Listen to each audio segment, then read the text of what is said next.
and I could tell you definitely have a passion for this, and passion trumps anything else. It's truly amazing. So let's say June 5th, you get more than 50% of the vote, because there's actually going to be 4 candidates, right? There is 4. Okay, so let's say everybody votes for you, or a big majority. They're going to. They're going to, because they're going to watch this video. And Absolutely. Like, I love that guy. Absolutely. So you get elected. What is your action plan for the first 90 days? Wow, the first 90 days. Well, probably the number one thing I'm going to have to do is right now internally we have a morale issue that is completely killing our department, and we are losing. Really, it's a lack of leadership. It's a lack of direction. It's a lack of trust between the deputies and management. It's a lack of being empowered. It's a lack of allowing them to go out and do their job. It's a micromanagement issue. It's a no one can make a decision issue because somebody else higher than you always has to make the decision. And so all of our deputies, all of our line staff, they're all leaving.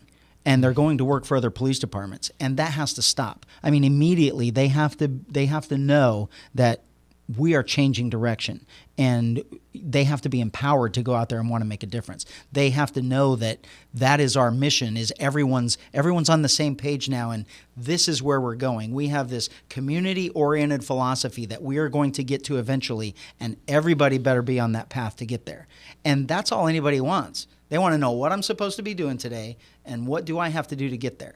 And they want to know that the people behind them are with them along the way, not throwing them out to the wind and then when something happens saying, oh, throw them under the bus. That's right. So from the beginning, that will be number one priority.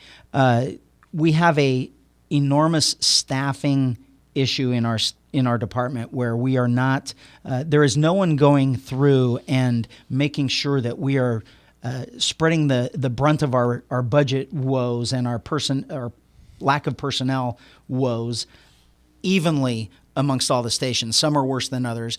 And are we short now? Yes, we are. I mean, he has allowed everyone to leave. He has allowed he's supposed to be doing hiring to maintain the attrition rates. True. And to actually be right on budget, and he's not. He's just it's easy for him to just let everyone leave, and then that's his way he balances budgets. He doesn't have to save budgets. He just lets everybody leave.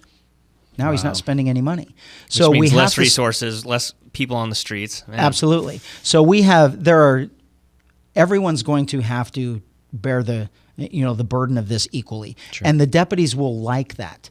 I mean, they want to know that everyone's being treated the same. They want to know that I'm actually looking out for them, and we're doing the absolute best we can for them. So morale will really, although it seems like a huge issue, it will be easy to change. Mm-hmm. So we need to get more people out into the patrol areas without forcing them to do overtime, just so we can have minimum staffing in county areas. So by moving people around, we're going to be able to do that.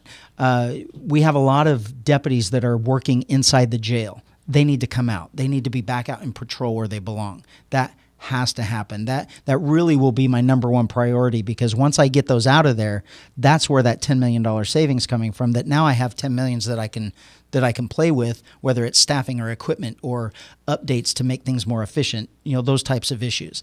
And then we also have the whole KPMG thing. It was a fiasco, and nobody likes it, because a wasted $40 million for them to come in and find efficiencies that we all know are there. Yeah. But why haven't we done them? Right. You can say, yeah, they came up. The sheriff says, yeah, they came up with nothing new. All the efficiencies that they're coming up with, we already knew that.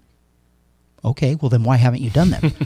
I mean, somebody's going to have to start doing it. Yeah. And that's what new blood is going to do. That's what a different direction is going to do for our county. And the officers or the deputies that are coming to work every day, when they see that, when they know that, they're going to want to be a part of it. They're going to want to come to work. They're going to know that they're valued. They know that they're empowered. So that's number one. And it actually encompasses several different things that you have to do together that takes care of multiple issues. Well, I see that being the catalyst of change. Once without vision, the people perish, right? So Absolutely. You got to have that vision, and it sounds like you have that vision. And once they get enthusiastic about it, that's the whole. Absolutely. And the momentum of department is behind me. Yeah. You know, the department